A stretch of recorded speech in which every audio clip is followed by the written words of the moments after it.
Welcome to the Scale Model Podcast. In this podcast, we aim to entertain, inform, and promote the hobby of scale model kit building with interviews, reviews, and news about the hobby. The podcast is available bi-weekly where your favorite podcasts are found, including iTunes, Google Podcasts, Spotify, and Stitcher. You can also get it from our website at scalemodelpodcast.com, where you can find show notes, photo gallery, and so much more. You can also subscribe to get notifications on all our updates, new episodes, and video content. Please support the Scale Model Podcast on Patreon. Patreon supporters enjoy early access to content and exclusive contests. Your Patreon support helps us to offset hosting and other costs to bring the podcast to you. Welcome to episode 143 of the Scale Model Podcast, sponsored by Call TV Man, Sean's Custom Model Tools, and Return to Kit Form. I'm your host, Stuart Clark, once again from the lessening heat, finally, after a heat wave here in southwestern Ontario. And I'm also joined by my fellow Ontarian, who, where being the North Shore of Lake Erie, probably had a couple of degrees less.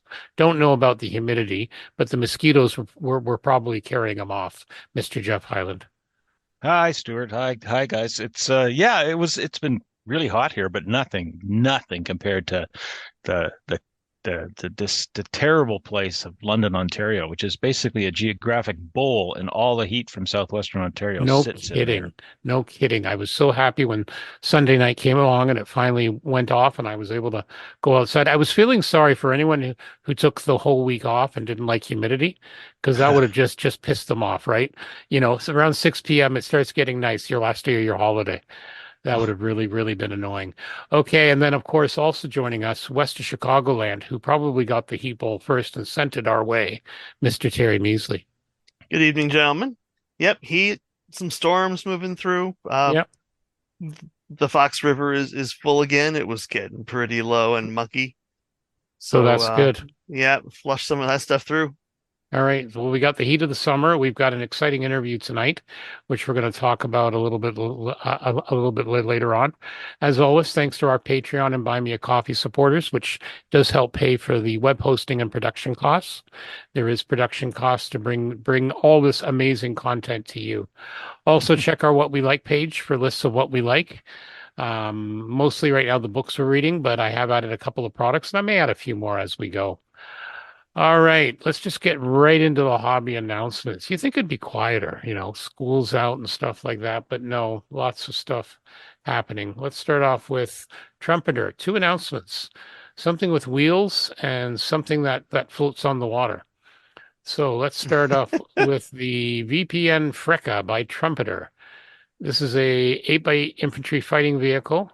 It's the first digitized vehicle to enter into service with the Italian Army.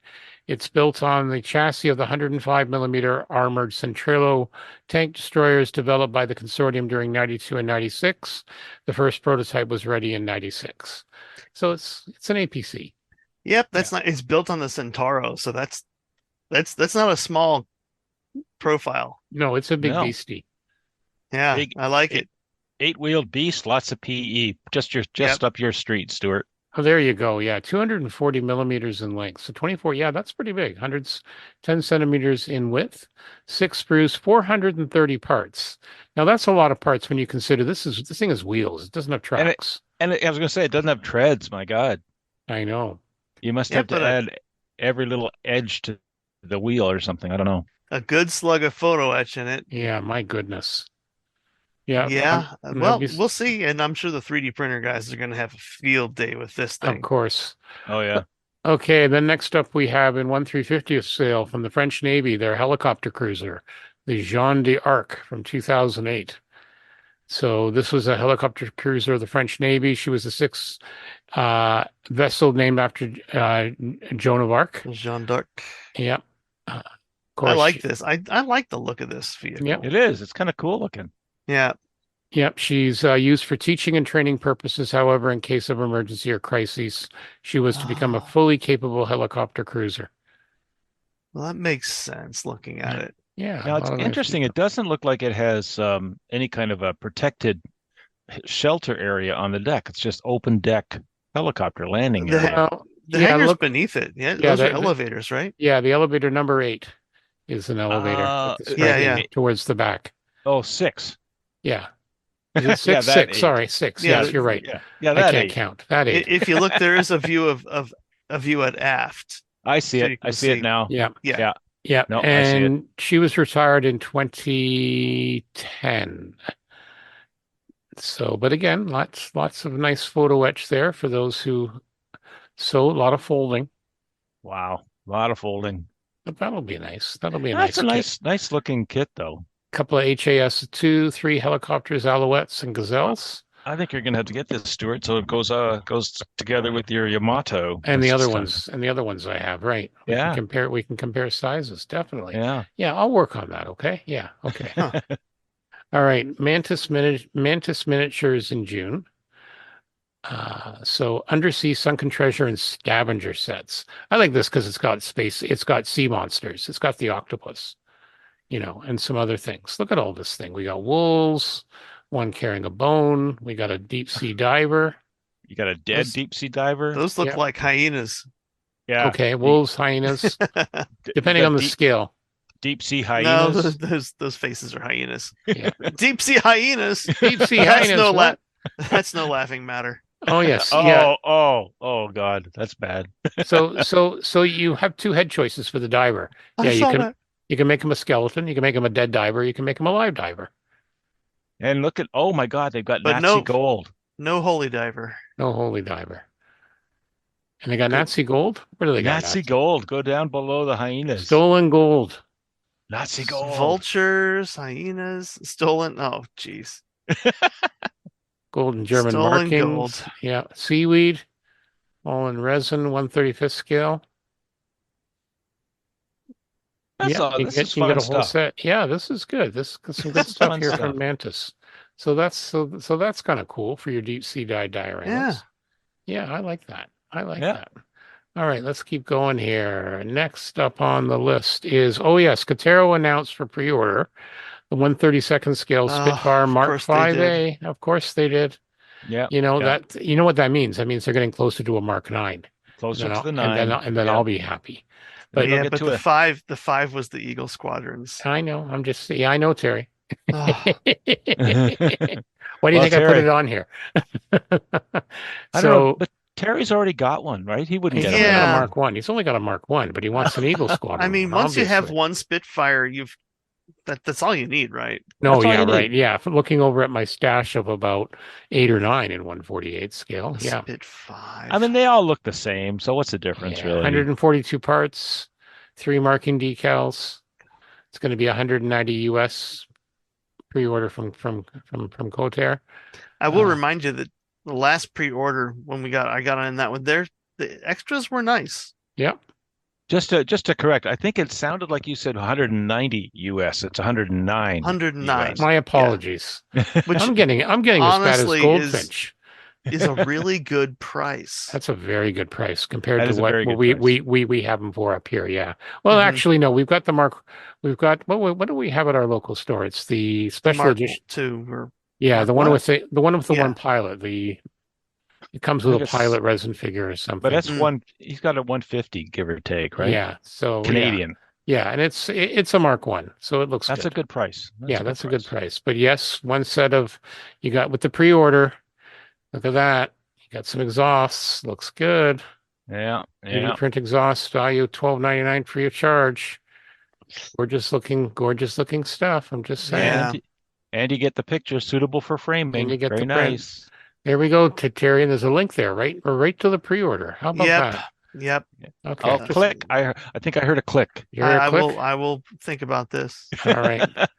Okay. Also from across the pond from our friends at Airfix, from the Royal National Lifeboat Institute, the Shannon class lifeboat is going to be available as a starter set as well as a regular set. So the Shannon class is their latest, the RNLI.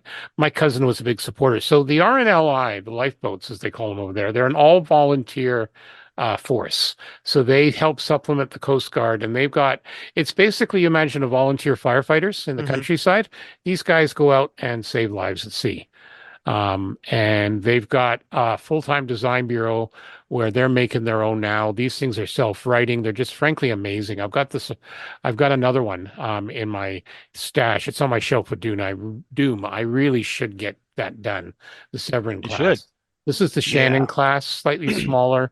The whole thing self-writing. But yeah, quite an interesting thing if you want to do some reading or look up. Just do a Google search for RNLI lifeboat shout, and you see how they launch these things various different ways. So this is going to be 1/72nd scale, 54 parts, good basic setup. They're also supplying a decal sheet with all the Shannon class lifeboats for all the lifeboat stations around the country. Oh, that's nice. Yeah, so that'll be nice. And it's going to be 20 pound. It does. Oh, that's pretty damn Cheap. good. Yeah. Yeah, it's a skill level 1. It does look fairly simple. Yeah. Yeah. But having said that, it looks really attractive. Yep. It does. Exactly. I love the paint schemes on these. The orange and the Yeah. blue hull. Yeah, beautiful. Yeah. But these are there was a good mini series out about, God, it's got to be almost 10 years ago, called Saving Life at Seas. Saving Life at Sea. And they put a camera crew on with various crews and they showed what they did. And it's absolutely just amazing. They're almost 200 years old now, the RNLI. And like I say, it's all through fundraising. So definitely. Years and years ago, we saw a IMAX film that was about the coasties that used similar boats out in the Puget Sound and that unbelievably difficult water out there. Yeah. And they're self-writing too. And that was part of the film is they're going in, the thing's rolling in the water and the pilot is like chained down with like 4 straps and he pops up, water's just cascading off the guy and he's like still driving. Yeah, it's so metal. It was just that's so what these metal. lifeboat pilots do too now, right? They're going through the rough water. He's smoking his pipe, having a cup of tea, while this thing's just, that's how good. Everyone else is puking around him, but he's just sitting there, exactly. It's always the old guy. Straightening his tie underwater, a la Straightening James his Bond, tie, right? yeah, exactly. Doing that, like I said, having his pipe and his cup of tea. Okay. So let's go on from Hobby Boss.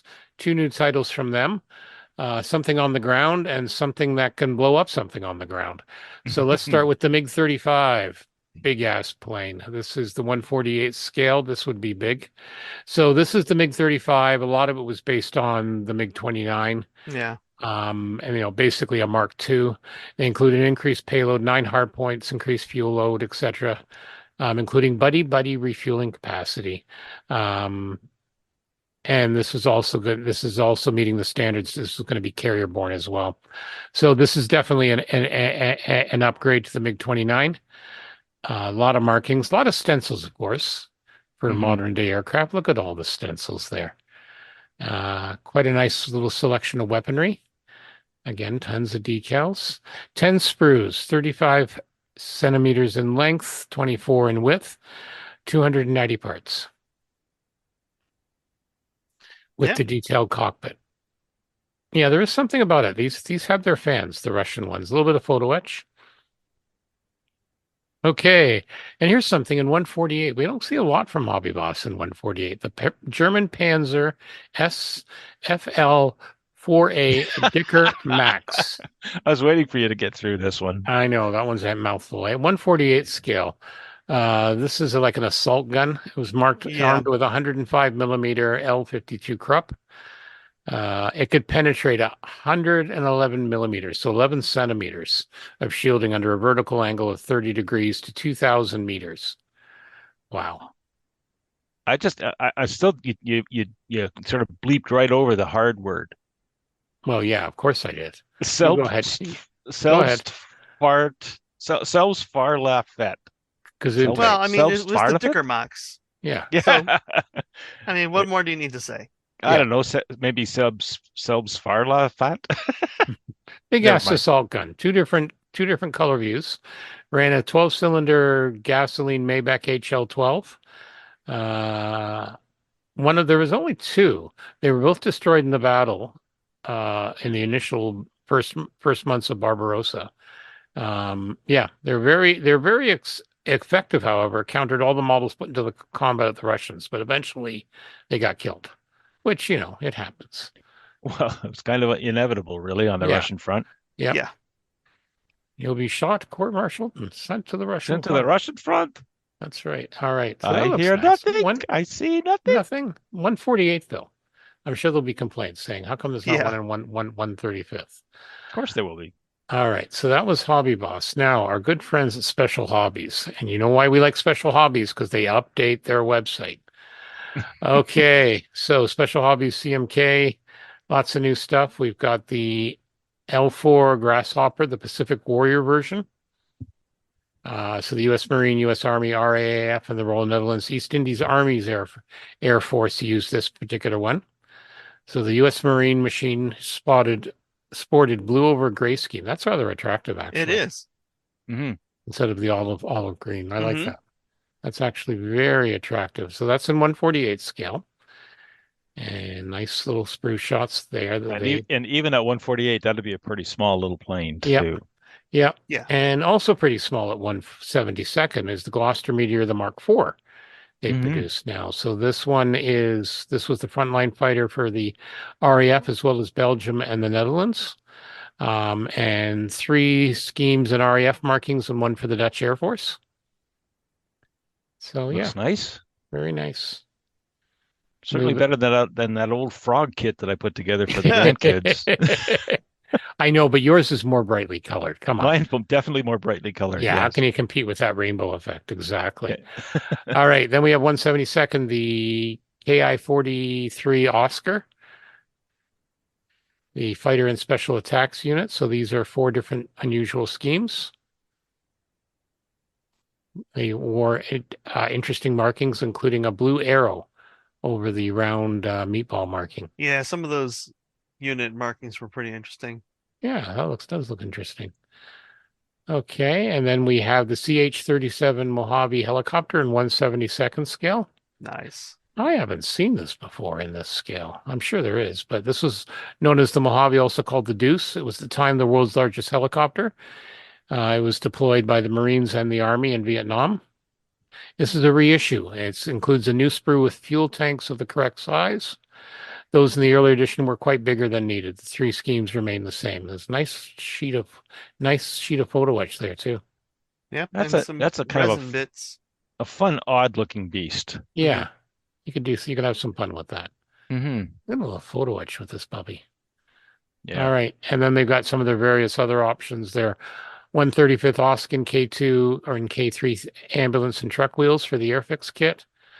What else we got here? The H-1G turret armament, the minigun and grenade launcher, 2 of each, the barrels. The Ferret scout car for the Airfix, U.S. Navy wheel chocks in 148th, tow bars in 172nd. How about a men's bicycle for the first half of the 20th century? Yeah. 3 So- pieces. 3 pieces. Yeah, Easily that looks put, good. 3D printed. You get 2 in the box. So there you go. All right. So that's from Special Hobby, and you can of course check those out on Special Hobby's website. Moving on, we have ICM. ICM's got some cool stuff here. Look at all this what's new stuff. They've Mhm. got a bunch of new items on scale, including the Humvee 109-9782 and 135th. They've got a set of acrylic paints for your Humvee. See, one-stop shopping. 5 colors and 1 primer. You've got the Armed Forces of Ukraine, the ZIL 131 truck with a trailer in 172nd. I wonder if it's a similar mold as the one I had to build for Musaru. Which you did an Probably. excellent job on, right? Yeah, I tried. God, did I try. Okay, this one's got people excited. I know some people have been talking about this. The 148, the B-26B Marauder, but they've also included, for the 80th anniversary of D-Day, they've included the U.S. Army Air Force pilots and ground personnel in the same box. Nice. That's Okay. nice. Yep. And then we've got Sankas, World War II Wehrmacht ambulance trucks in 135th. Oh, I like that one with the tracks. Yeah, That's looks pretty like cool looking. Looks like you get all 3 in the box here. It does. Well, And it says then, trucks. yep. And then we've got, looks like the Dardanelles campaign. That must have been maybe The Turkey. Dardanelles. The Dardanelles. 1915. Thank you. In Turkey, I assume. Yes. Yeah, looks like it's one of those diorama sets. Looks like you get a bunch of figures from both sides and probably some terrain. 1/35th. And then they've got a World War II Royal Navy acrylic paint set. And yeah, so very cool. So lots of cool stuff coming from them. That's that's good stuff. All right. Bristol Bulldog. We talked about Airfix releasing the 148th Bristol Bulldog. Well, of course, the aftermarket guys are very quick on it. This is SBS. They released 2 Bristol Jupiter engine sets for the Bristol Bulldog. Now, this is how far we've come. It comes with 9 engine pistons, exhaust drums, and rocker cover. They made both versions because we noticed the rocker cover placement on the engine cylinders buried on different archive folders. Please check the actual plane you want to build. So this is what we can do now with 3D printing. We can decide, oh yeah, there's 2 different schemes we noticed on a couple of different photos. Let's just make them both. Amazing. And that's gorgeous. Mm-hmm. Designed by Flying Octopus by Otto Johnson. Yeah. That's beautiful. That's a nice looking 3D printed. It just looks gorgeous indeed. Okay, and this one I was thinking of Geoff. 1/32nd scale F106 in resin by HPH. Delta Dart. That'll be a monster. That'll be big. Only in one form so far, but they're pretty reliable for what MPH brings out. So, and obviously you've got some initial production shots. Yeah. Yep, HPH, man, they do the biggies. I know. There you go, Geoff. Yeah, that's mention the fun you can have. 106 was not a small plane either. No, and mention the fun you can have with metallics on that. One of the it would be that gray. It would be that gloss gray. Yeah, that'd be gloss gray, but you'd have metallics over the afterburner. Yeah, and yeah, but that's about it. Yeah, one of the few planes that I've almost finished from the 1980s was the Monogram 148th Delta Dart, and that was a beautiful kit for a monogram, raised panel lines, but great detail. I built that as a QF 106. Yeah, there you go. Is it still on your shelf of doom? Yeah, it's still in the cabinet. Mine is. Same here. All right. Let's look up what's new at ScaleMates, namely in parts and new full kits, new tools. So we have Optimus Prime G1 Legend Action Edition. And then we have something called Guilty Princess from Max Factory. We won't really dwell on that too much, I don't think. Oh, no. Prison Guard Louisa. It's like Prison Guard Louisa has a tail. I'm just gonna point that out. She's got a tail, but she's gonna spank you. You can tell. Well, she's gonna get awfully cold if the prison's cold. I'm just gonna leave it at that. Oh man. Okay, then we've got HMS Rodney from F Toys 1/2000th edition. So that's gonna scale. Well, that's gonna be very small. We've got a KA1 Wu B ROK Armored Airborne Controller. The PLA Fujian, their aircraft carrier. That's the egg model. Yes. All right. How about the 72nd scale from BPK, Big Plane Kits? At least they're honest. Boeing 727 100-200 kit. Wow. That would be kind of cool. Going back to June 21st, we've got GB Models has got the Flak 88, the 18 bunker flak, and looks like the vehicle to tow it in 172nd. And then what else do we have? Jurassic World Dominion from Xpress, Blue and Beta. Oh yeah, they were the Raptors. 1/8 scale. And that's not the basketball team, no. No, that is not the basketball team. What else we got here? Mini Retro. Austin, looks like they're having some fun with the Austin A35 and 30. You got the pickup model, the van available in both the A30, a 4-door sedan. So if you're an Austin fan, looks like they got you made. All right, what else? Oh, Tommy Tech from Little Armory Strike Witches Road to Berlin, an M1918 bar with what looks like a young schoolgirl holding said weapon. Strike Witches. Strike Witches? Strike Witches, yeah. That's a big IP over there, isn't it? Yeah. Yeah.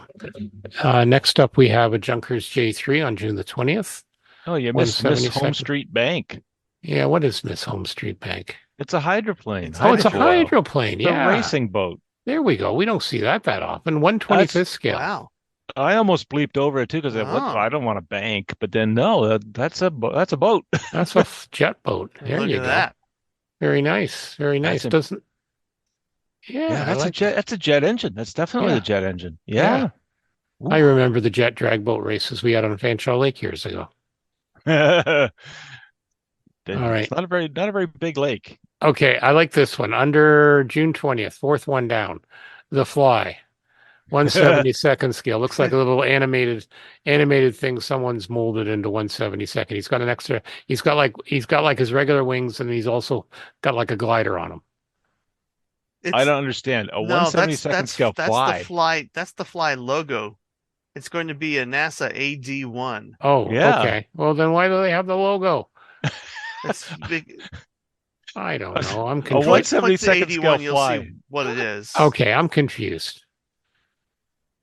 Let's see what it is. 81. You have to go back to a Muroc models to look Yeah, at it, but it's probably. one of All the right. NASA experimentals. I'm glad Terry's here to correct me. I tell I you. am so It's glad. it's the oblique wing. Okay. Oh, that's that scissor wing sort of thing that Oh, okay. went Yep. on the central pivot. Yeah, Right. That's yeah. interesting. Interesting. 170. How big Why it is is. doing it, huh? Okay. And then we have another jet boat, Yep. the turbine from Ace Hardware, A turbinator. Turbinator. Yeah. That And a that's lot a cool more. looking one too. It is. A lot more gaming scale, 172nd Vickers, the Italian Soviet light tanks, the T-26, the AML-90. Just a ton of them. Yeah, they Look at them released. all. Look at them all. My God. Okay, Hey. what else? Then we have from Games Workshop, Slaves to Darkness, Nexus Chaotica. Oh, It kind looks of like a looks like a little bad wormhole. Stargate. Yeah, yeah. I don't think. Yeah, all they need is the sign. It says free candy. Hmm. Yeah. All right, more from SS models. Yeah. These are 3D printed products. Yeah, But that doesn't, you know, good for the gamers. yeah. Look at them Oh all. yeah. Look at them all. Look at this is nuts. That's fantastic. Well, they're obviously can make big quantities. All right. Oh, and then here's Wingsy's kit of the D3A2 Val. Yes. That'll be popular. And a Tucker 48 by Red Wheel. Oh, I Very do cool. like the Tucker 1948 Tucker. 125th scale. Yeah, there you go. That's That's a nice. nice size. Full resin. Hmm. That'd be heavy. Yeah. And I think someone from SS Models adding their entire SKUs. Oh, it bounced me back Yeah, up. no kidding. Wow, look at them all. No Oh, shortage. there's a strange looking little truck from Blitz, a Latil M2TZ T90. It looks like a Russian truck that got squished. It looks like an egg truck. Yeah, it does, doesn't it? Yeah. Let's keep going. Holy cow, there's a lot here. Red Army Okay, Field Kitchen. That's fun. June 18th. We have Iris Girls High School summer clothes, 1/10 scale. All right. Uh-oh. I know that, you know what? ScaleMates has got a Gundam only site now. Oh, interesting. Yeah, they do a lot of that now. USS Houston, though, the Hobby 1700th, the 1944 version.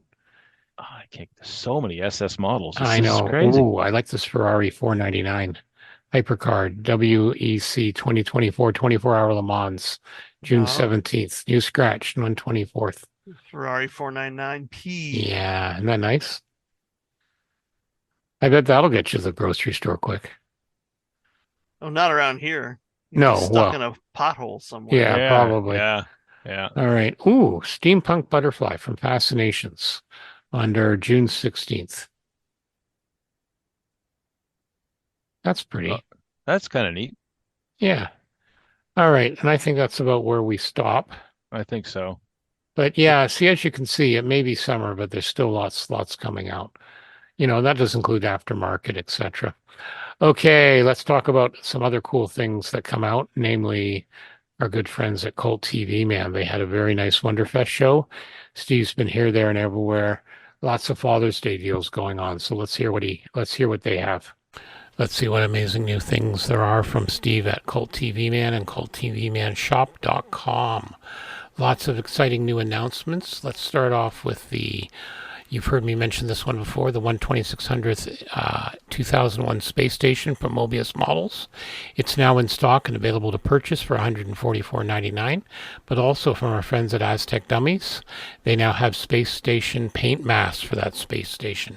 $18.98 saves you a ton of masking. I think that will be very popular, and people will definitely be buying both of those. Some cool things on sale. He's got the vintage Godzilla 1350th kit from Bandai, partially assembled, $25. A Gamera 1350th kit from Bandai, partially assembled, for $25. What a great deal. You could make a diorama with your 1350th Yamato or other Type 1350th ships, have them battling the monsters. What else do we have here? We've got a lot of other vintage stuff, a lot of stuff coming up soon as well, and now available. So we've got the Mandalorian speeder bike with Grogu 1/12 scale from Revell. We've got the 1/650th scale from AMT Round 2, the Klingon battle cruiser. That's the 2023 reissue, along with the Enterprise D in 1/1400 scale from Star Trek The Next Generation. Also, you can get Aztec decals for that. We also have the 2024 of the USS Reliant from Star Trek II, The Wrath of Khan. Metropolis seated robot Maria from X Plus in 1/8 scale. Coming soon in the summer of 2024, Marilyn Monroe from X Plus, the 1954 US tour, 1/8 scale. We've got the Rheodorus from The Beast from 20,000 Fathoms from X Plus. Jurassic World Beta and Blue 1/35th scale from X Plus. Those are the two Raptors. Also coming up soon, the Atreides Ornithopter in the big 1/72nd scale, as well as the Dune Paul Atreides figures, both the deluxe and the standard edition in 1/12 scale. So as always, lots of cool things from Cult TV Man. CultTVManshop.com for all your shopping needs, and tell them the Scale Model Podcast sent you. Okay, and we're back, and we're really pleased with this next segment. We managed to get a hold of Craig Fuller. He's the CEO of Firecrown Media. Who's Firecrown Media, you ask? They're the guys that just bought all of the Complex titles, including Fine Scale Modeler, Model Railroader Trains, Garden Railroader, etc., etc. We pre-recorded this, and we had a really good interview with him, and I really encourage everyone to listen to the whole interview. Some fascinating insights of the publishing in industry, and some sounds like it's going to be some good news. Anything else I should mention here, fellas? No, I like his business model. I like his he's going after niche publications that have a strong history and strong future. So I'm glad to see it. Okay, anything from you, Geoff?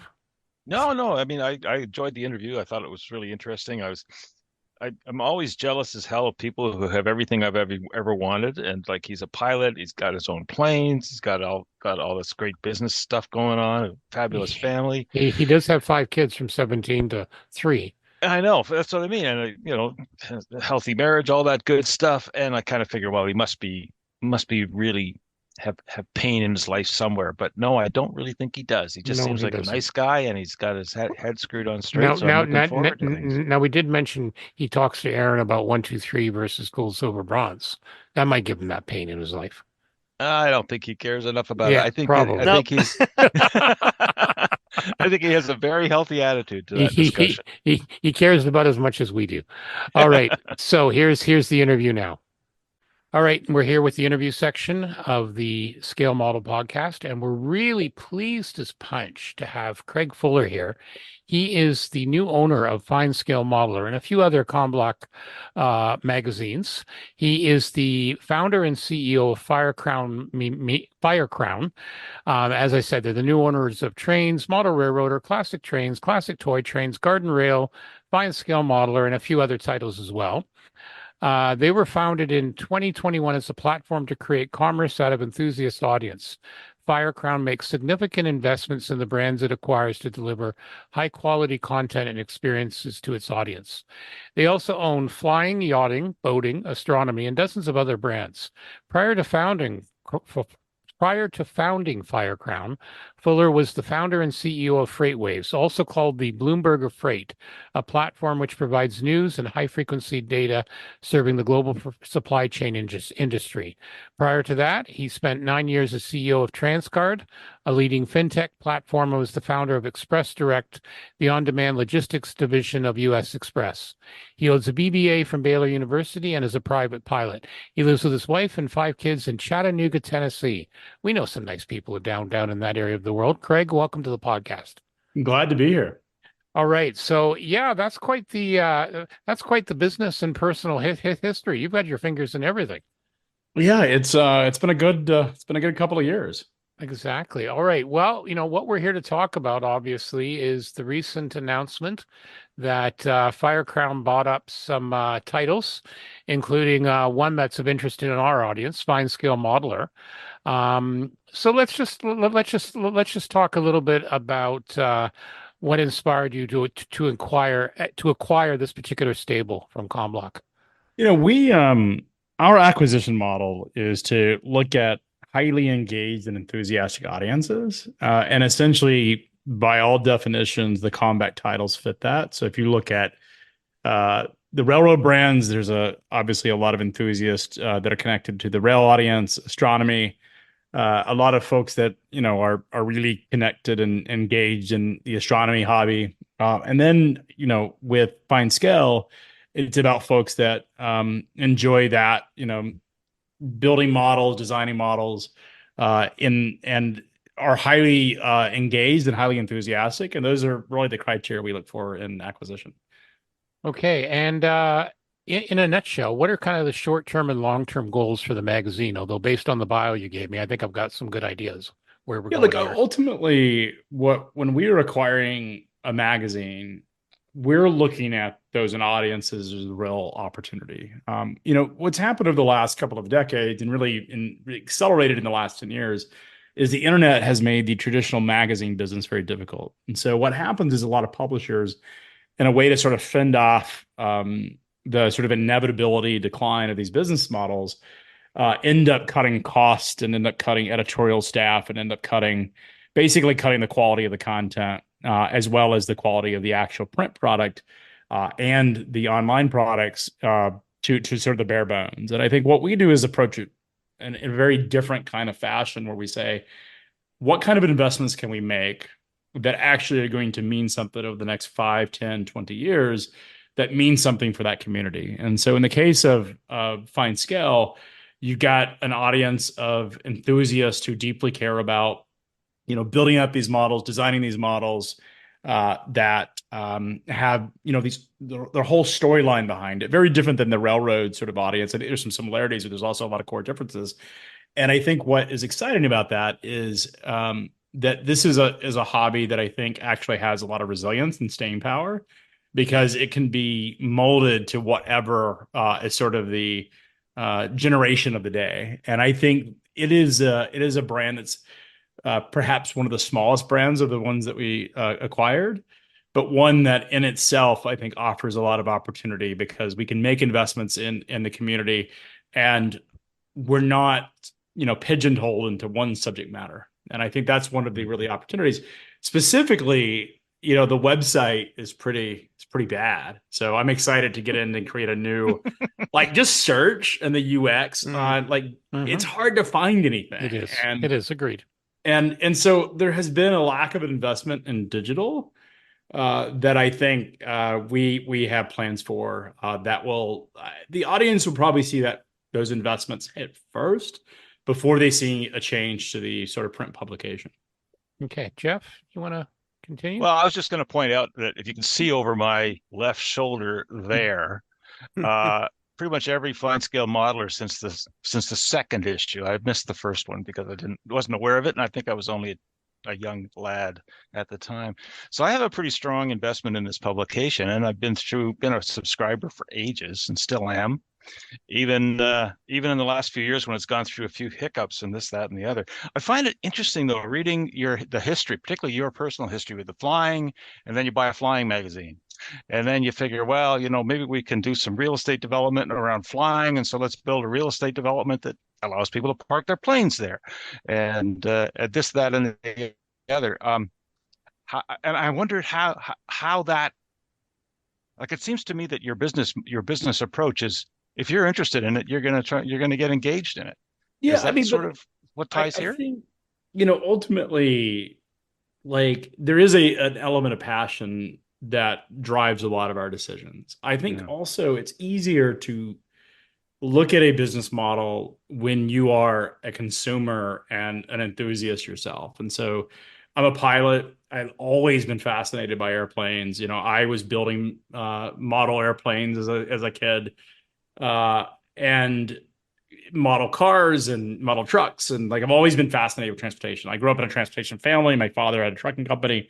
So I grew up around moving things and I've always been fascinated with it. And so for me, buying Flying Magazine was just a personal, like, I was trying to make the 9-year-old boy that lives inside me, that's still stuck inside me, proud because he could, own the magazine that he grew up reading.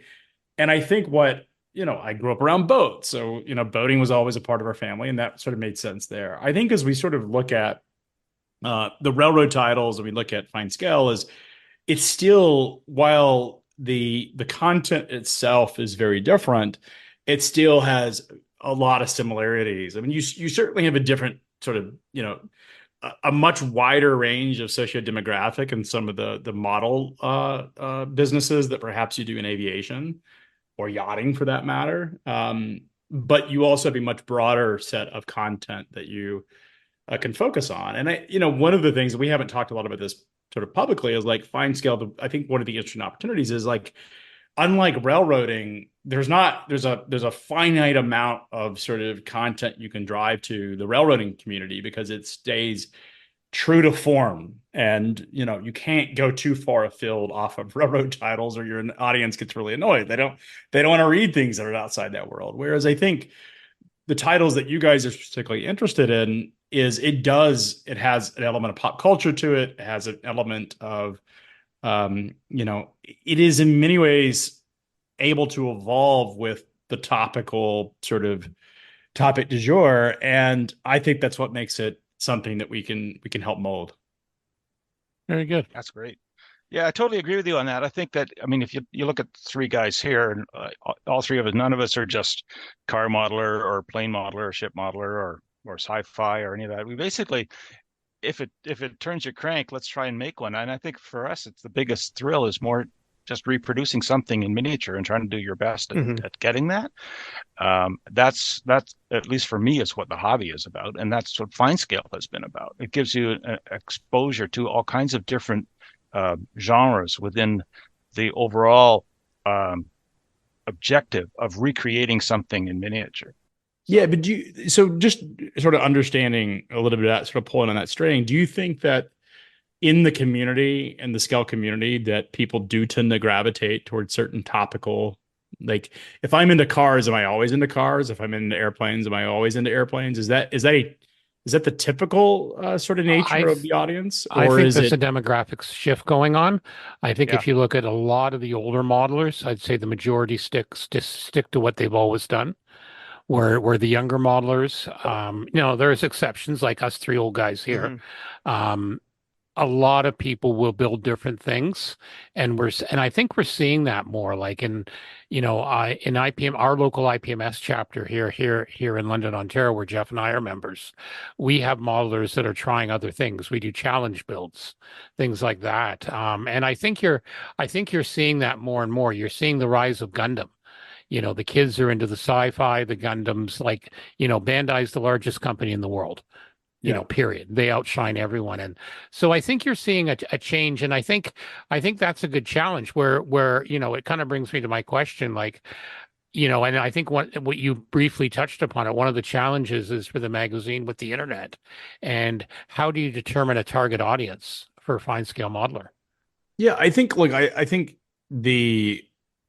the goal ultimately is to find, it's not about one audience. And so let's take at the, we'll take the aviation audience or take the even the FreightWaves audience. Is ultimately there are a lot of little niches inside that community. And I think what really makes digital powerful, very different than print, is that print, when you go to print, you are trying to address your content is static by nature. It's the reason the product resonates. And you tend to build your content for as broad of an audience as you possibly can, because there is a scale element to it. Not to, no pun intended, but scale matters when you're talking about print costs, because you're deploying a lot of units, and in order to make a return on investment, you need to have as broad as a topic as possible. The great thing about digital, and to be clear, we are very invested in print. We've done that in the print magazines that we've invested in. But the one thing about digital is you can create these micro communities and these individual communities that come from these very small, enthusiastically connected audiences. So, conceivably, you could build you could have a general fine scale newsletter, but then you can actually build a car scale newsletter. You can build an airplane scale newsletter, a battleship scale newsletter, action figure scale newsletter. There's all these different sort of micro communities, and you don't need 10,000 people to read the content. You may only need 100. I mean, we have some newsletters that are some of our most valuable newsletters that have 100 people that read them, but it's like the really connected folks inside that micro community that care deeply about the content and you're essentially writing for that specific audience and not writing for a very large audience. And so the way you look at media businesses is you have this sort of top of the funnel where you're addressing a very large audience, but ultimately the way that media businesses should be successful, and this is what our model is you actually, what you want to do is at the bottom of that funnel, you want to start to create individual communities out of it that are not big, because there's a level of the important hot topics end up drowning out the really sort of some of your micro communities. And I think what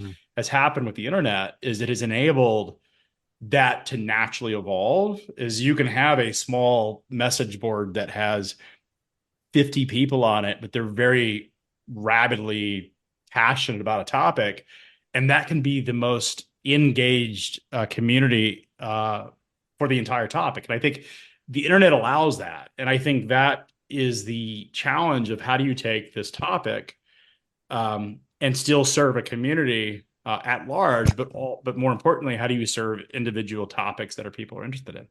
And I think that's the opportunity. That's also the challenge. And it's something, frankly, we're pretty good at. Very cool. Terry?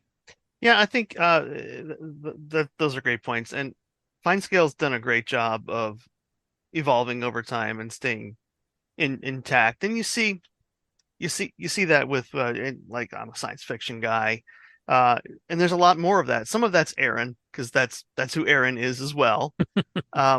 But I'm also in the Chicago area, so pretty close to Milwaukee. Aaron's at all the shows, Aaron, Tim, or whoever else. But a lot is within driving distance of that, so it's really useful to have it at these shows, to have the FineScale presence there, taking pictures, and people know, and so they're more likely to stay involved with it as well. And maybe that could be done. I don't know if it's done otherwise, because I don't travel that much. I don't go to, say, Arizona or somewhere for shows. If that's the case, then that's a great way to tie it in, and it's a really useful advertising tool as well.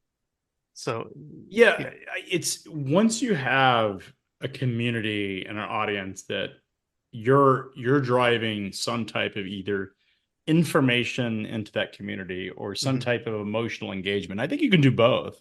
Yeah. Then the monetization comes with itself. And I think oftentimes publishers, we see this in our acquisitions. I talk to, when we go buy a business, a media publication, or I talk to a lot of the media circles. And one of the things that's really has hurt a lot of the sort of innovation in media circles is that they always think about, how do I make money on this first? And what you see that's happening in the recent decade is with YouTube and with Instagram and TikTok and Reddit forums and all of these sort of influencer communities, is they're actually writing content because they love the content and they're deeply passionate about it. and not worried about monetization. Oftentimes the creators are much like you guys. They love the topic and they just want to jam out on it with their friends and talk about it.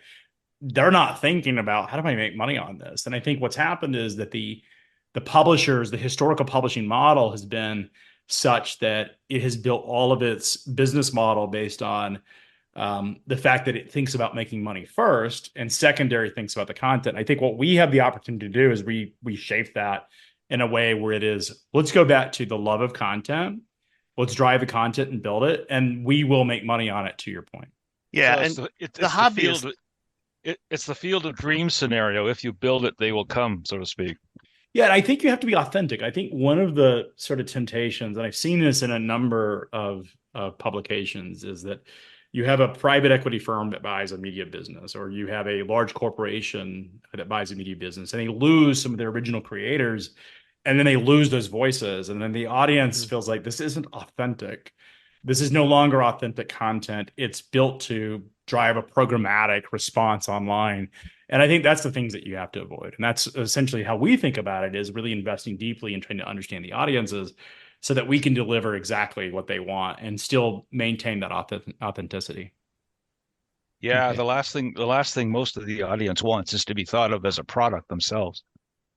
Yeah, but I think there is what I have experienced is the audience is okay being monetized such as they believe that there's a relationship to do it. I think audiences are fine with advertising that is relevant to them. And in some ways, in some of the publications we own, frankly, the advertisings are part of the content, is they want to see the new products, and they're okay, and they expect the publisher to make money on it. They're not, I think it's disingenuous for someone to expect that a publisher or a media brand is producing content and there's not a business model behind it. That's just dumb.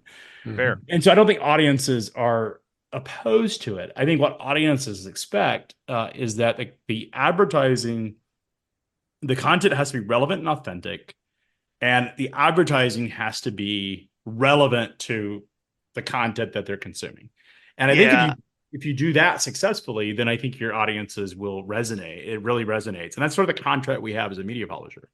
Well, it's targeted. We're hobbyists by definition are going to spend money, and they're going to look for more things to spend money on. And that's why they go to the shows.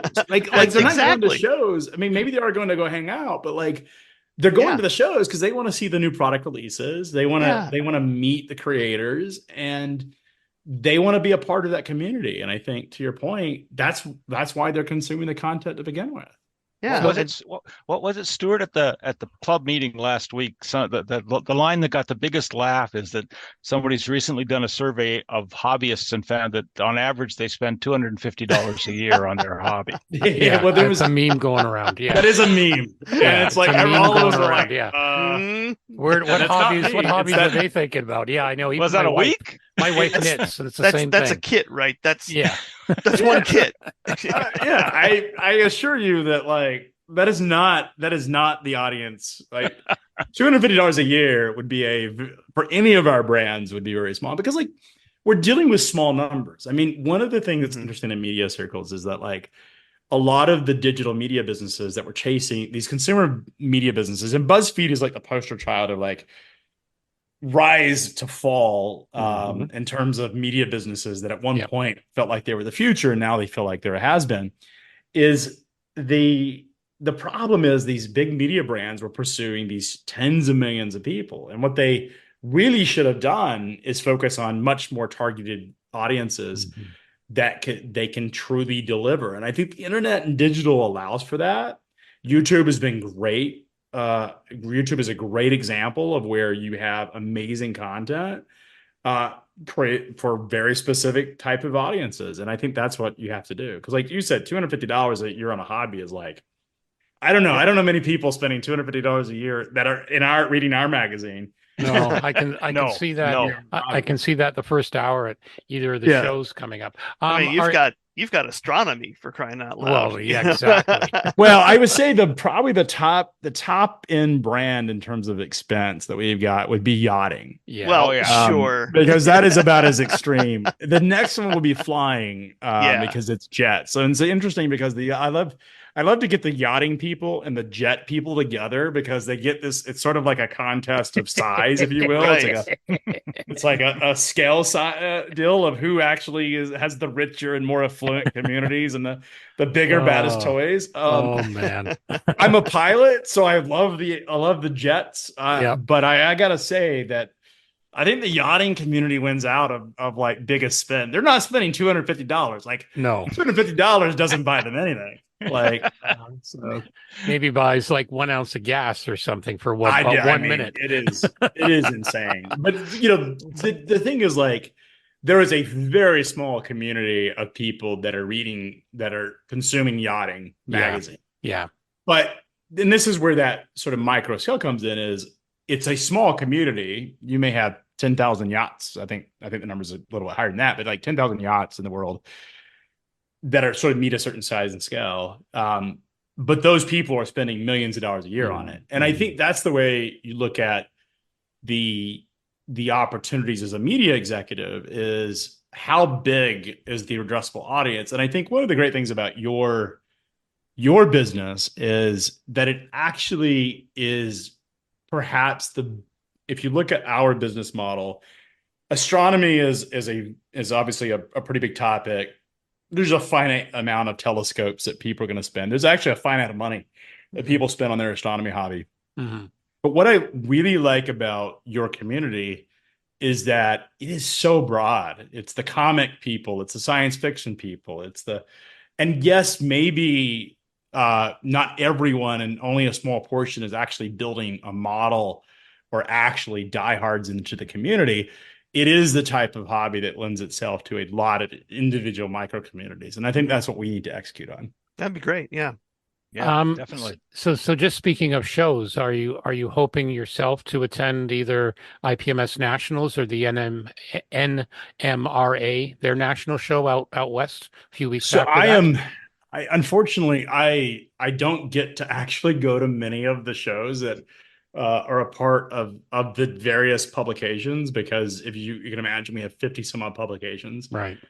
There's a show like literally weekly. And I have found that it is hard to be able to afford the kinds of time that I would be able to afford to get into each of these. And so as of right now, I'm not spending a lot of time going to really any shows in any of our brands, because I just like time is time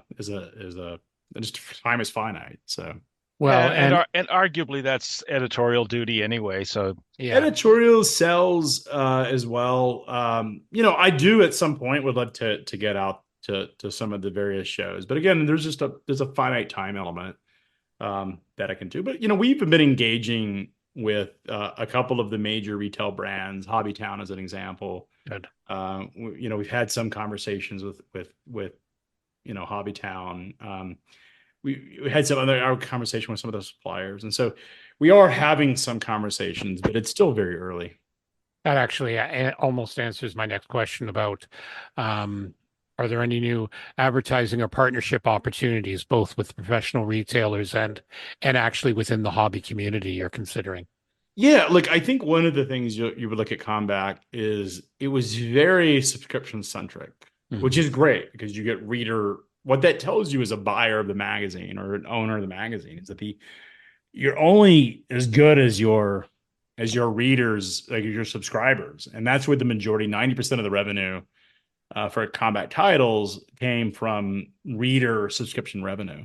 Advertising is actually a very small piece of its revenue. Now, you go to the rest of our titles, and it's almost the exact opposite, where the majority of the revenue comes from advertising and commercialization. And I think that's an area that we can really lend some expertise and some resources. And so we've been engaging with some of the brands already to see if we can engage, because it really, this is true for all of the brands, the Combat brands, is there was a lot of editorial engagement, but there wasn't a ton of sort of strategic engagement at the top that we could go into the C-suite of a company and talk about how can we help you achieve your goals. And so, we are having some of those conversations right now. And I think what's exciting is that those have been incredibly well received. I've talked about Hobbytown as an example. They're incredibly engaged and excited because I think ultimately they see our role as not only a steward of the content and the audiences, but also as a way to bring new audiences into the community. And that's what media businesses should be very good at that. Like media businesses and magazines and video is in many ways creates a really powerful top of funnel because we're putting out content and we should be good at engaging people and bringing people into the community. That's where we should be best at. A lot of the existing brands struggle at that because the majority of the revenue comes from it's the Pareto principles where 80% of your revenue comes from 20% of your audience. That's what a lot of the brands focused on who's already in the funnel, and where we can really help lend our expertise is how do we bring people into the community and broaden that umbrella, and together we can make this a much more successful industry, and that's ultimately where we can be helpful.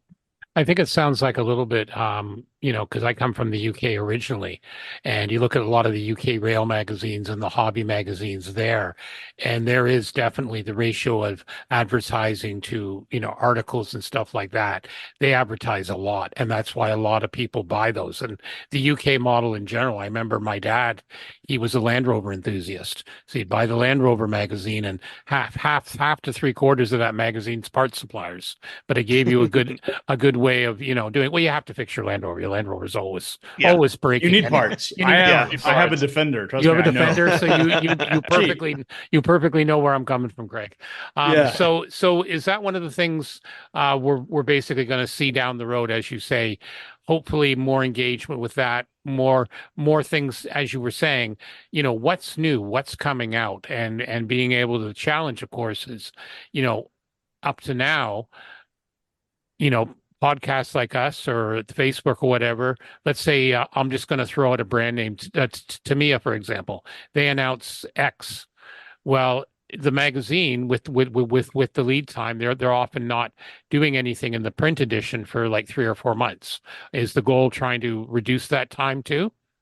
Yeah, I mean, look, I absolutely. There is the goal we have, and you won't see this for some time, but hopefully over time you'll start to see this, is when someone comes to the website, they will see fresh content. And the content, this is sort of my expectation of our media brands, is that when I go to the website every single time, and if I'm doing it 5 times a day, I should have something new that I can consume, some new piece of content, because ultimately, if I'm keeping my content stale, then I don't have a reason to come back. And ultimately, that's what audiences want. Is we live in a day and age, particularly younger people, we live in a day and age where the feed drives the thinking. And like, I'm a huge Twitter follower, or X we'll call it, which is what Musk likes to call it. I still miss Twitter.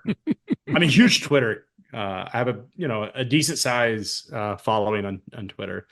And I'm putting out a lot of content on Twitter. And the great thing about that platform is that it's a constant feed and it's constant content. And that's ultimately not at that level. We will never be able to replicate that, nor should we.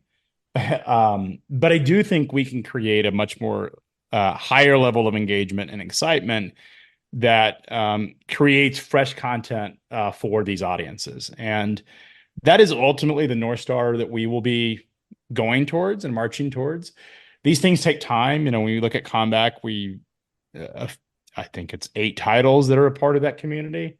It will take us time to sort of do that. The first thing you'll see as an audience member is a change to the website. I mean, like I teased earlier on, is it's a really bad experience. And it's hard to find anything. And that is true. And I hate to say this, admit this, but that's true of all the Comeback websites, is that they were such a print-centric publisher that they did not make the kinds of investment in digital that could have kept some of the brands more relevant with a younger audience. And I think those are areas that we can lend a lot of expertise.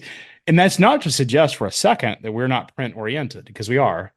But it does mean that the quickest changes to the community, the biggest investments will be in the digital side. Okay. Geoff? And that makes sense too. I mean, ultimately, we're in a, as you say, we're in a feed oriented society right now, and it's not going to go back. No, it's an irreversible thing. And look, I see it in my kids. I have 5 kids. My youngest kids I have a set of twins that are 3. My oldest is 17. And even the 17-year-old grew up in an age where, it was constant iteration. And this is actually discussed a lot in parenting circles is we have trained the young people's brains to basically have zero patience and want immediate gratification. Yep. It's everyone gets a trophy. That was, my generation, that was sort of the first generation where everyone got a trophy. Now it's like, my kids cannot understand television that's on a schedule. Like, what is that? Like, they want to watch a movie or they want to watch a program. They expect to be able to hit a button and it comes on like magic. And they don't even understand. We have a Sprinter van that we use for family vacations. They cannot comprehend. They're 3 and we have a 5-year-old.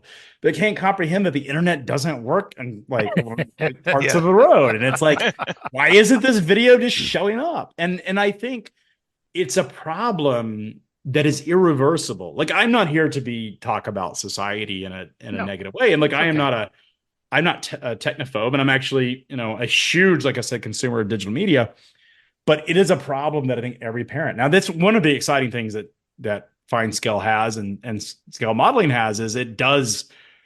And I've said this before, I said it on, with the railroad titles, I think is that it is an opportunity to get rid of the feed. And I think that is a really powerful parenting opportunity, is to do something physical with your kids that is not on a feed. And I think as a parent, my wife and I spend a lot of time thinking about this, is like, how much are we willing to expose our kids to video games, and how much are we willing to expose our kids to YouTube and devices? Because there is and I've seen it in my own kids, there had been some challenging issues because of the devices.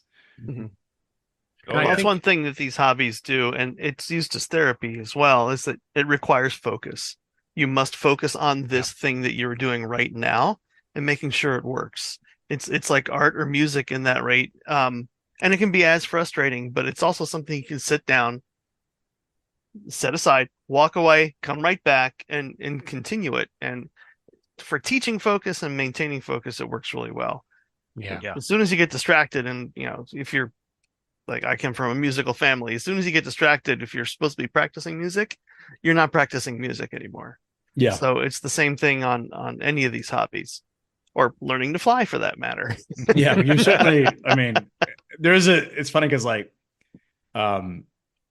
you're unlikely to die if you get unfocused in scaling, but you are likely to die if you're not focused in aviation.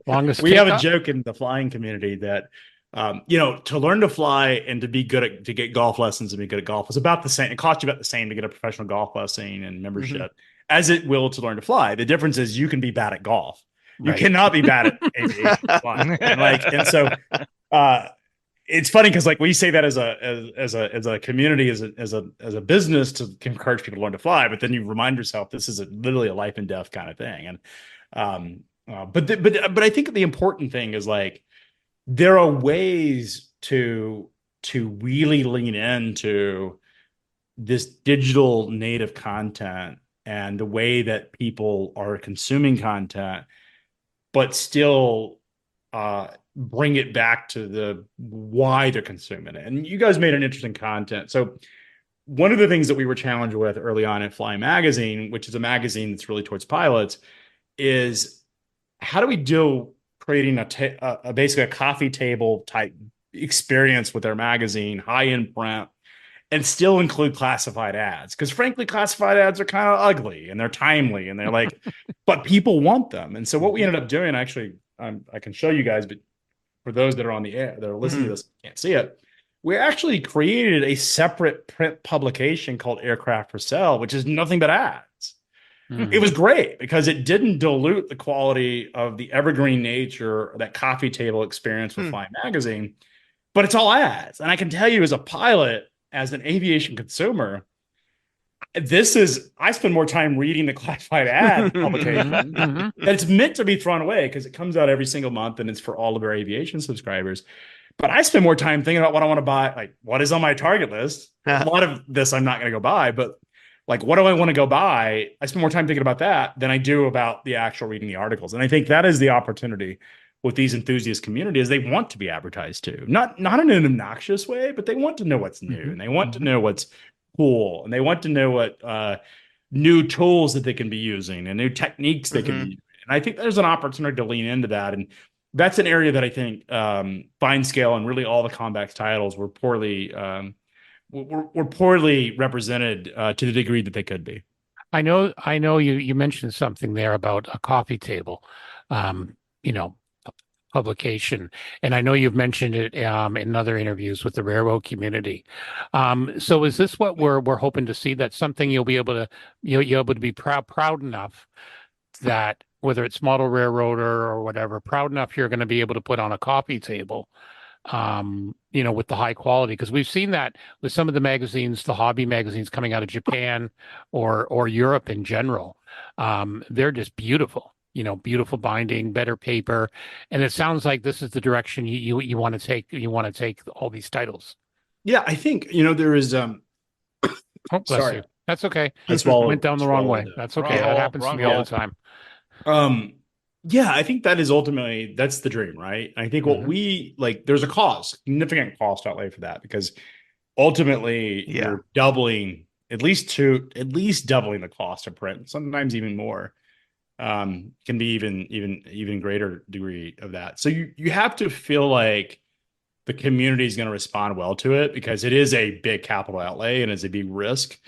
But that is the North Star of which we'll be making decisions is how do we create an experience that makes the content so that it sits on the shelf in perpetuity and doesn't feel like something that somebody would want to throw away. And I think the great thing about enthusiast titles is exactly that. Is I imagine that, I see you guys in the background, you have a lot of these, you have this stuff from years and years and years, and you can't see my pile, but I have all sorts of magazines. And I think that's where we want to be, is we want to be the one that people are really don't want to throw away because it's A, beautiful, B, it's something that they're proud of, and C, it's something that even the most discerning spouse would allow to live on the coffee table. Because we all know who the boss is. Yeah, we all know. We all have a she who must be obeyed. God bless them all. I have one, so I know how that works. You know how that works. My wife is very particular, and so it has to look like something that is beautiful. And I think that's where we want to aim: is how do we create something that is beautiful, and do it in a responsible way, in a sustainable way. Because ultimately, the investments we make in the publication, we want to be permanent, and we want to. We want that to set the standard for that whole community. Awesome. I think I know one of the things from talking to people they really want to see as well is a full index. That's one area of the website that needs some work for how to find our articles and stuff like that. And also, it may be too early, but I know both Fine Scale Modeler and Model Railroader, they have special issues, and some of the other titles, great railroads or great model kits. Are there plans to kind of keep those or expand that, or is it still too early in the process? No, I think absolutely. I mean, it's something that See, I think if you think about enthusiast communities, is what people are there to do is they're there to learn about a topic, and you have all of these fantastically long archives. And I talked about Fine Scale. I mean, it's hard to find anything. Like it is really, search is really atrocious. And frankly, this stuff isn't hard. Yeah. Like it's not hard to build some tools that can make it, you can index faster, you can make it searchable. And so we can make significant improvements in making it easy to find content in not a long time. Like you will see the impact of that within the next couple of months. Excellent. I think what you mentioned in terms of directory, I think there's search. There's also, we've been testing a lot of AI bots, essentially. Let's say you're researching a topic and you're you're using natural language to go about it, and people use Chat GPT, and if you're a subscriber to X, the old Twitter, then you use something called Grok, and there's all these, and Gemini is Google's version of it. Yeah. Yeah. And what's nice about that is it is essentially just a faster way to search for content. That's really what it is. It's using natural language to search. What we can do is add that onto the website. So if you're searching, how do I solve this issue, or what do I do when this is a problem, or what was the last model made by X company?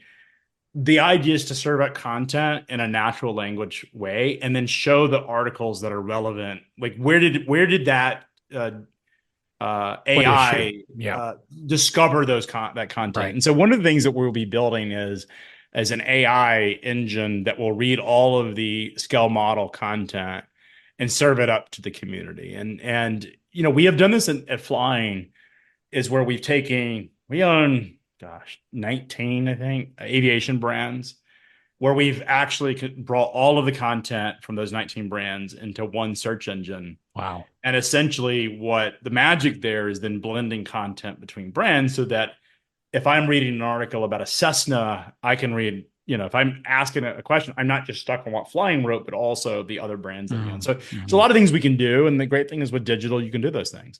And so I think what you'll see is significant investments in digital that will be affected first. And then you'll start to experience that stuff in print. Right. Okay. Terry, Geoff, any other questions for our guests? No, I think this has been a really good segment. Yeah. I look forward to seeing where you take it in the future, because to a lot of us, it's one of the magazines that, there have been others that have come and gone, and Fine Scale just keeps adapting with the time and doing a really nice job. Yeah, I think. Well, it's interesting because the editors of Fine Scale, I had the chance to meet them, and I think in some ways there was the rail titles and the astronomy titles are sort of the much bigger sort of tents, if you will, in the organization. Astronomy was the largest single individual title that Combec owned. Interesting.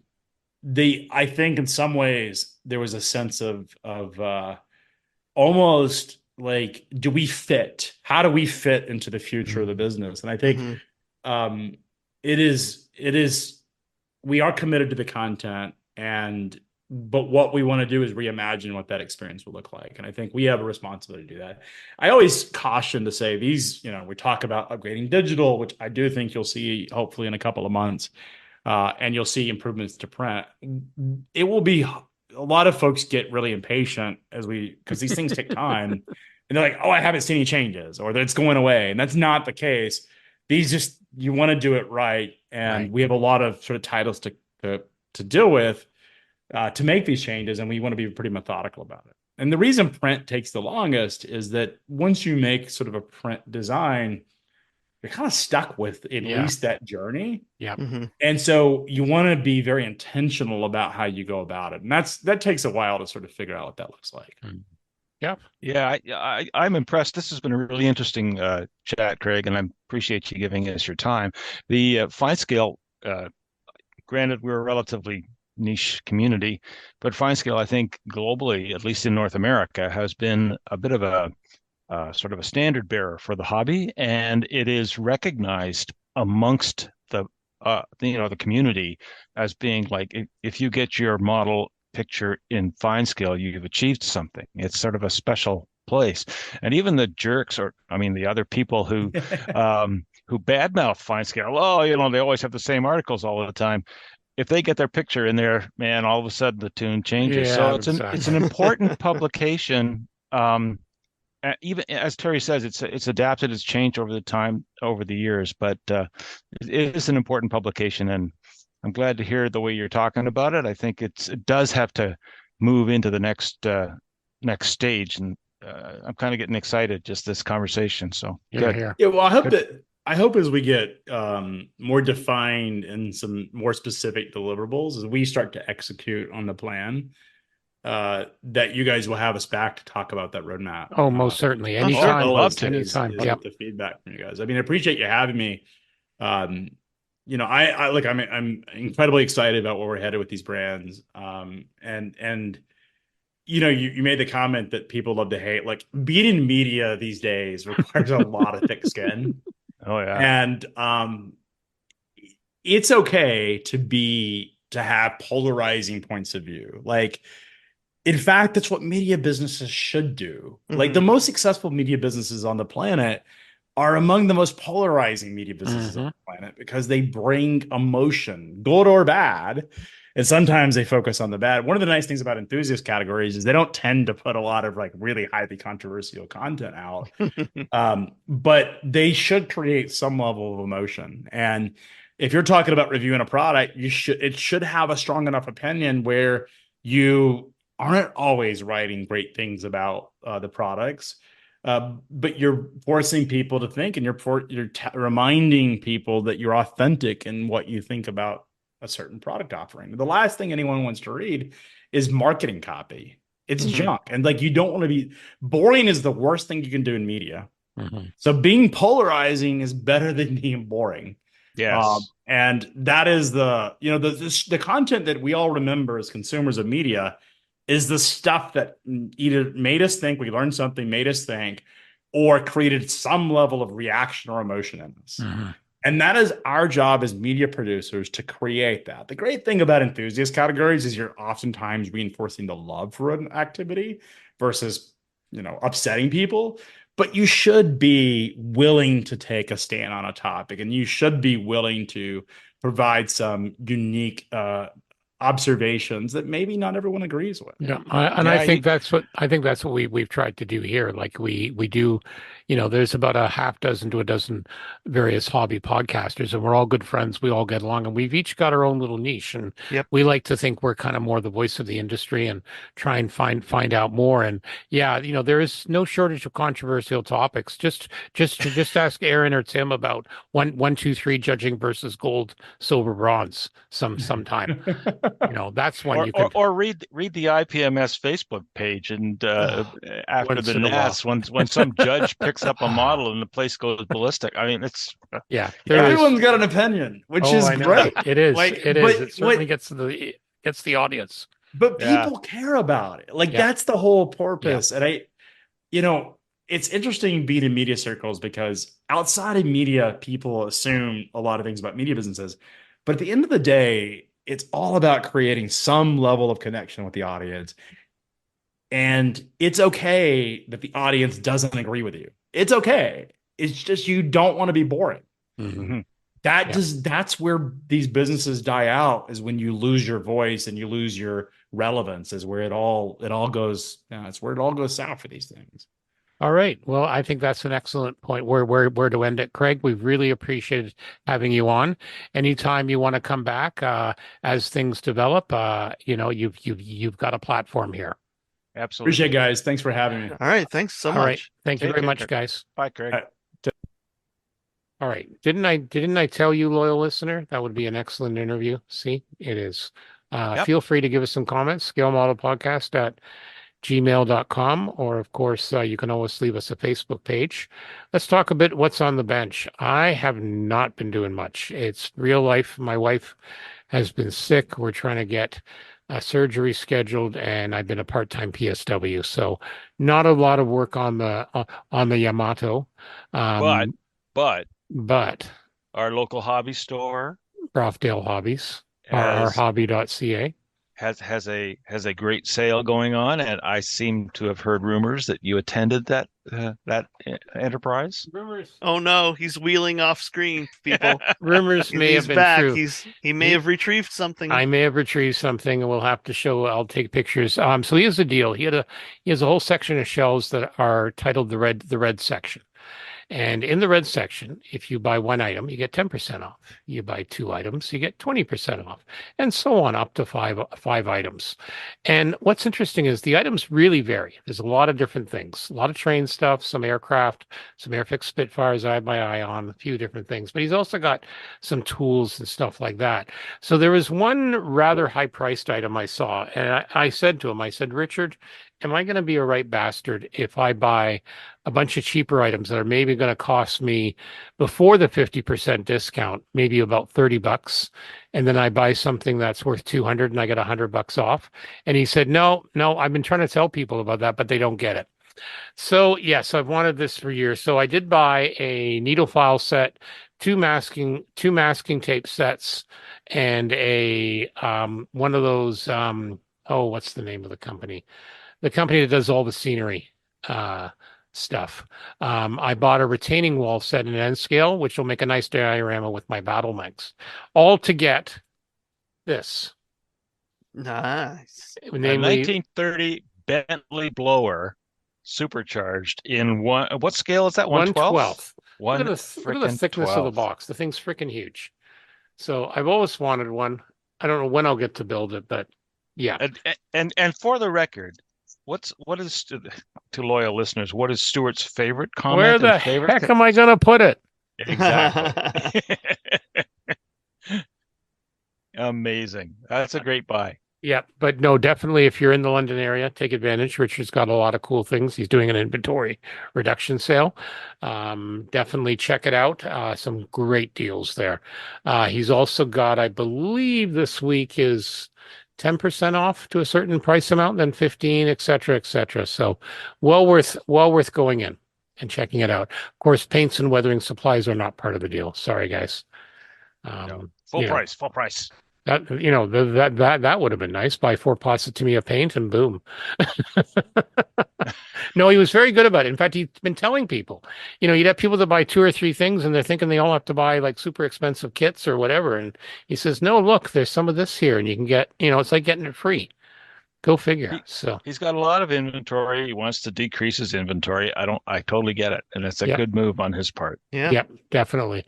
So that's what I've been working on. The only other thing I did was I did a review on blackfire.ca on my next RCAF What If. And that's going to be the CF22 Raptor.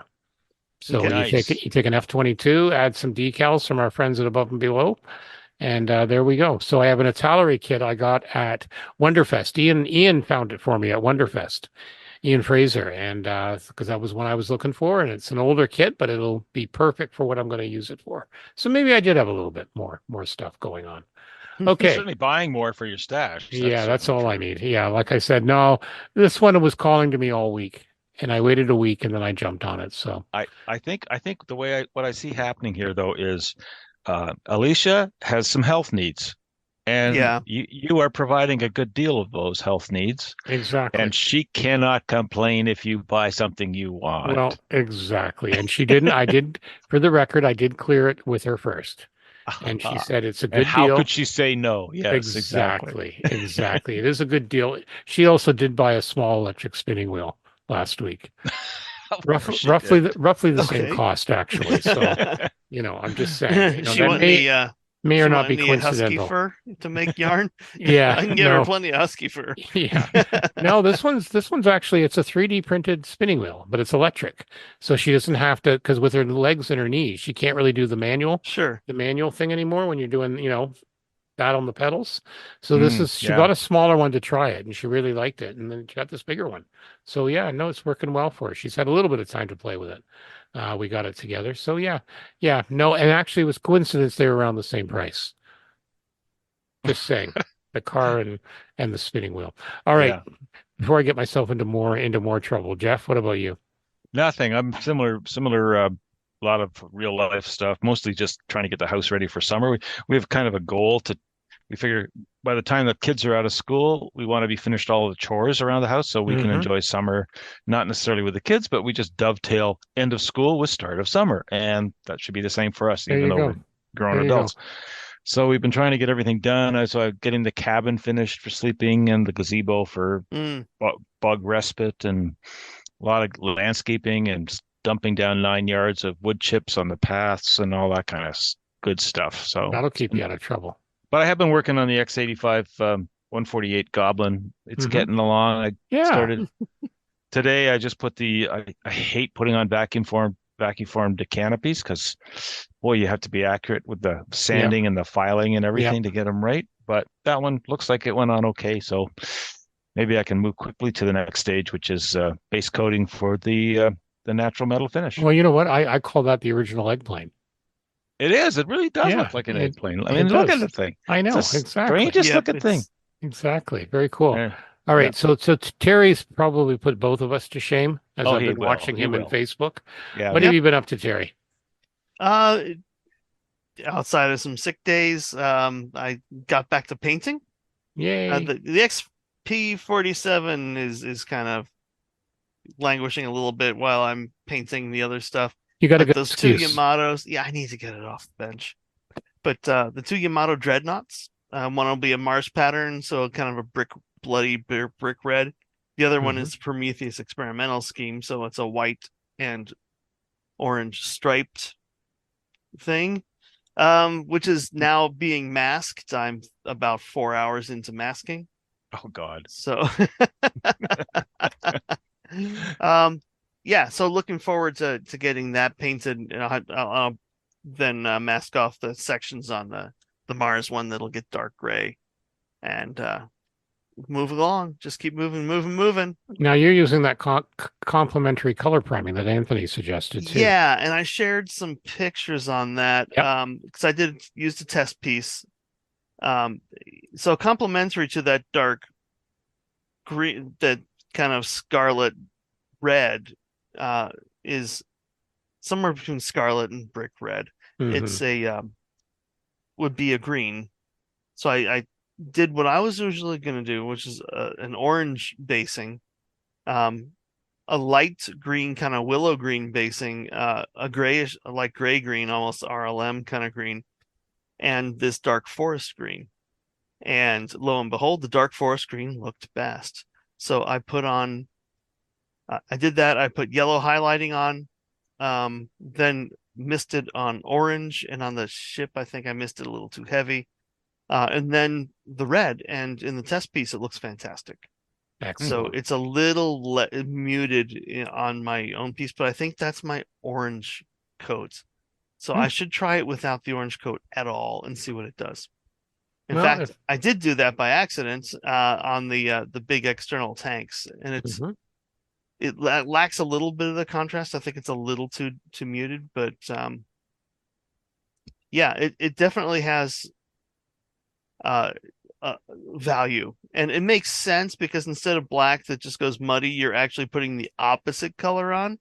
So it is kind of a void color, and then you build up from that. And I've posted them on Facebook, and I've had a few people going, "Oh, I never thought about that," and I hadn't really either. I should have. Cool. I usually go in triads, so two, red with an orange and a yellow, or orange with red and yellow, so closely related colors. And this is different, so Well, we'll see how it works. Goodman comes up with some good ideas once in a while. I'm gonna have to try that. It looked interesting, and I right. thought, what the theory is behind this, but I should try this. Well, you'll have to send it. You'll have to send us some pictures for the show notes. Yeah, I will. I started building that in front of the TV. Started building the Destroid Spartan, no Phalanx, the missile carrier, right? Yep. So I'm thinking about the colors on that. So I stopped by Games Plus to pick up some new paints. I want to try basing with purple because it's a tan color. Highlight out with a bright green and see where that goes. But I'll do the same thing. I'll do like 3 or 4 color samples. Interesting. And see what I can get out of it. Take my time instead of just putting on paint the way I normally do. I'll see if I can make a difference. Yeah, that'll be neat. Be curious to see how that turns out. Yeah. I think that technique could work for my miniature battle mechs too, with the various different colors. So yeah, it's something I'm keeping my eyes on. Yeah. Yep. Gee, it may mean I may have to get some more battle mechs. Oh God. I hate it when that happens. Off the game chamber I go. All righty. So, okay. And what are we reading? I haven't had much time, so I'm still reading Clear Thinking by Shane Parrish, and I just started D-Day by Martin Gilbert. I'm about 2 chapters in, really enjoying that one. That's me, Geoff. Yeah, I just finishing up. I'm think I've got like 5 pages left of the Dam Busters Raid by John Sweetman, which is not a new book, but it's one I picked up from a fellow club member, and it's quite good. It's one of those books where basically he goes to all the original sources, German and German and British, and gets rid of a whole bunch of myths that came out of the movie, the Dam Busters. Cool. And focuses on what really happened, and it's almost like an hour by hour, minute by minute thing, all the way from the initial conception of the weapon to the end result, and since then the revisionist history about just how useless the raid was, which apparently it really wasn't that useless. Anyway, good book, worth reading. And I just started today a book that I got from you, Stuart. I'm pretty sure I got from you. Yes, The Guns of Normandy by George Blackburn, which is basically a grunt level review, memorial recollection history of the Normandy invasion from a Canadian howitzer group or gun group. I can't remember the name of the gun, the particular name of the gun, but it's really a more accurate. This guy has, in his introduction to the book, just lambasted official historians and military and basically books written by people who've never actually been in battle, criticizing the performance of a unit because they maybe didn't move as fast as it was expected in the original plan, that kind of thing, not recognizing what actually happens in war. And he goes into the details of what actually happens in war, and it is quite harrowing. I mean, it's the kind of thing that you probably should read if you're thinking about that war is a really interesting and great thing to do. It's not. No, definitely not. Yeah, I remember when these came out, these were winning awards, and I guess you say it's, as the title says, it's a soldier's eye view. Exactly. And he's written a couple other ones I've given you as well. So you'll have fun with those. I remember reading those years ago. They're very easy. You know how some writers can be very scholarly. This is much more journalistic. He was a writer. Before he went to war in the 1940s, and newspaperman. So it's more of a journalistic approach, and it's much more engaging. It's easy to read. It's just boom. It's nice. It's biographical, so it's worth reading. Okay, Terry. Yeah, I am getting close to finishing the first book in Adrian Tchaikovsky's final architecture series, Shards of Earth. It's everything I expected it to be from Adrian Tchaikovsky. It moves. It's almost a relentless push as the eldritch terror threatens the galactic society once again. And it's a personal story. It's very much focused on a very small core group of people who are at the key of it. So, and that's what he really excels at. They're believable. They're not archetypes, even though other people, they see each other as archetypes, which is interesting. Also, with my Comixology subscription, I found that the Hellboy omnibuses are available for me to read free. So I started one of those last night. The first one of those last night. I can't believe I haven't read it. I think I've read excerpts, but I haven't read the whole thing yet. Right. I like what omnibuses or omnibuy. I like omnibuy. Omnibuses. On the buses. You know, that was a TV shows. Yeah. You know, there was a TV show called On the Buses. Different thing. To your point about, I think you're sure you've seen something, or maybe you read excerpts or whatever. I remember as a kid, I was pretty sure I'd seen a whole bunch of movies, and in retrospect, I realized really what I had seen is Mad Magazine parodies of those movies. There you go. Awesome.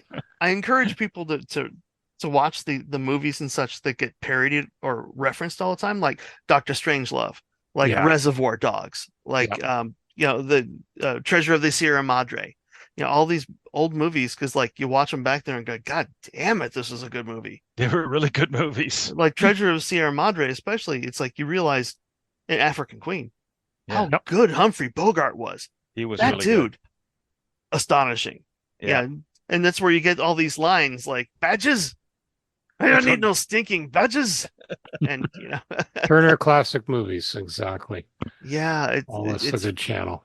yeah. If you haven't seen them, watch them because you have been exposed to parodies and references for your entire life. Exactly. Exactly. Okay. And someone who's not a parody is Sean at Sean's Custom Model Tools. He kind of is, though, isn't he? In his own way. In his own Yeah, I way. mean, I was going to say He's a that's a good guy. terrible segue. Terrible. I don't know. It's getting late. What can I say? All right, here's the ad. Now we're going to talk a bit about Sean's Custom Model Tools, one of our other sponsors of the Scale Model Podcast. Some very cool things, both 3D printed and the Goodman Super Sanding Blocks. Let's start with the Microset and Microsole decal set bottle stand. This is purposely designed for the microscale set and sole. Most modelers over the years, they've tipped these bottles over. So this is a very handy thing. At $14.95, you can put them both together. They're printed in blue and red for easy identification. Comes with a black base, and they actually have little magnets on it, so it keeps them in place. Definitely a good deal. I use mine all the time, and I can well recommend them. Let's talk a bit about those Goodman Model Super Sanding Blocks, namely the Value Pack Combo for $28.99. You get the 80 grit, 180 grit, 220, 320, 400, and 600. Just an amazing set, just what you need. And you can also, if you want, you can also get a super sanding block stand for it, which also really makes life a little bit easier, helps things keep it organized. The other thing too is they have the awesome model tape dispenser for your various tapes. It's basically a 3D printed thing. You put spools of your tapes. It's got a little razor blade to help cut it, and it's really, really good design. So yeah, works out really well, and yours for $19.95. So check out these and other amazing deals at Sean'sCustomModelTools.com, and also on Facebook, and tell them that the Scale Model Podcast sent you. Okay, things we've seen. Apparently Doug's done with 123, and that's 123 judging. Won't go into it a lot. He's posted here. So he basically went to the inaugural Rocky Mountain Hobby Expo in Salt Lake. It's a new show, and it's embracing the open system judging. That's the judging we're looking at for our Southwestern Ontario scale model show. And he puts up some pretty strong opinions about it. So I'll just let you go ahead and people can read this. I like this. So I better go to where the change is. So many ways to suck. Categories are nobody's friends. The flaw hunt is a shitty way to look at modeling. Competition doesn't sit well with everyone. Hidden identities and scattered builds type of community. And it goes from there. It's a very good write-up. I actually, more and more I'm liking the open system, like they use at Wonderfest and AMPS and this was even beyond that, because there's some that was like identified who the modeler was and all of their entries right sitting there. Right together. Yeah. And what's interesting is, and this is one I hadn't realized, is that the judging would come through, like they have Ian Weber here in the picture. They would pick Ian's best model, and that's the one he was judged on. So you weren't winning multiple awards.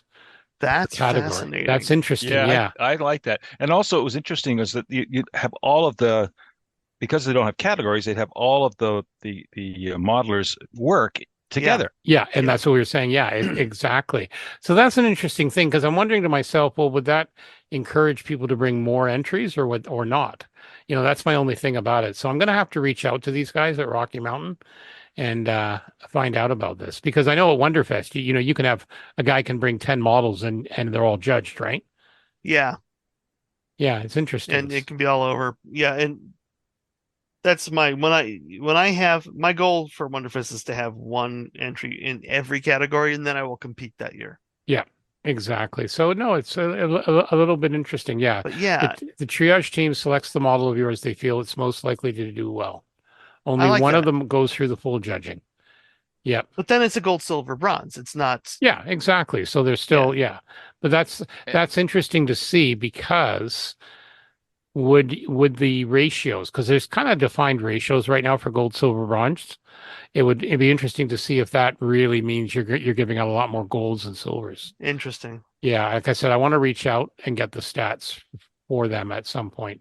But But anyway, it's a But good the piece. key with this is you're only competing against yourself. Exactly. Which, Yeah. yeah, Exactly. and so it makes sense that the triage guys would pick the best Yeah, one, I like the best that. thing you've Yep. done, and then put it through to the full, and then the comments you're going to get, because they do give you comments, Yep.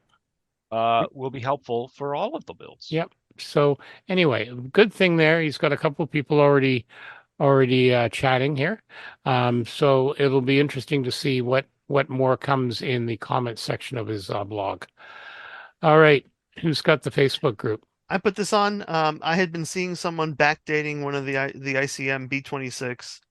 I was going to find a link for that, but then it stopped showing up in my feed on Facebook. I hate it when that happens. So I did a search for it, and lo and behold, there's a whole group for building the ICM B26, and I joined Cool. that group and get to see people making all kinds of stuff with their 3D printers, new engines. It's like here's the control yokes and wheels in the kit, and here's mine, and they're to scale. It's like, well, that's very, very small. Very Use cool. flexible resin for that. Yeah, I would think so. Definitely. Definitely. But yeah, I'll see if we can find I couldn't do it on the iPad. I'll see if I can find the group link. there, and Yeah. people can. It's a permission. It's a private Yep. group, so Yep. it's quality stuff. Good stuff. Yeah. Okay, and then we were talking about this pre-show, Godzilla -1. Yeah, I raised that because I started watching it, and Terry castigated me for not having finished watching it yet. But You the had reason I haven't finished priorities. watching it is because I had to come on here and talk with you guys. So Well, that's right. I'll go back Priorities. and watch it All later. right. But my comment was I was really impressed. I am not a Godzilla fan. I was never a big fan of big guys in monster suits crushing models. I mean, I make models. I don't want to crush models. Unless you're the guy in the suit who gets to crush them. Yeah, exactly. So I was never a big fan of that. The plot seemed a bit weak and by and large, but this one is worth watching. It's really an interesting. What I found very interesting was the elements of post-war Japan and the impact that war had on Japanese society, how devastated people were, how people were making communities and connections amongst people that were not part of their family because everybody was dead. And so it's not just a Godzilla movie. You should watch it. It's more than that. It's worth watching. Okay. Terry. Yeah, no, I agree. And I am a Godzilla fan. I'm trying to get my wife to watch Godzilla -1 because it's not a Godzilla movie. Hey, Yeah, it's Geoff, not. Geoff, did you get Lynn to watch it? No, I actually was watching it because she was out. She was over at Rodney Wool's shop at their sale, stash giveaway. At their stash giveaway Well, sale, it's yeah. also available to view. I don't know about Netflix or not, but they release it in black and white as well. I heard. Yeah, and they the people I've seen who've seen it both ways say it changes in black and white. Interesting. It puts you more, Yeah. even more into 1947. Interesting. Yeah, there's something about World War II is a black and white war, right? I mean, Yeah. the pictures are black and white, most of them. So it does. I could see how that would do that. Interesting. Yeah. Interesting indeed. And then you mentioned here that Vince Hoffman, Terry's nearly finished with a Vince tank. Hoffman, dealing with some world stuff, but he was able to, similar to you, get really good discounts on Excellent. a Tamiya M1A2 Abrams radio controlled tank. The That's gonna big be a metal monster. beastie. Yeah, but he's huge been monster. building that, and Vinny's a radio control guy. Yeah. Well, we'll get him on, as you say here. Yeah, he joined us on Saturday on our build afternoon and was showing it, and it's like, yeah, gotta leave, I gotta go test stuff. So Awesome. Okay, any other last words, gentlemen? Nope. I think we're good. So we're also sponsored by Brett and Chrissy. Brett's birthday was this week. From Return to Kit Form. Check out their website at return2kitform.com. Your source for Macross needs, all sorts of goodies like that. Just check them out. For more scale model podcast goodness, check out the other modeling podcasts at modelpodcast.com. Leave us a positive review. You'll always find us on Facebook, YouTube, and I'm trying to expand to other social media.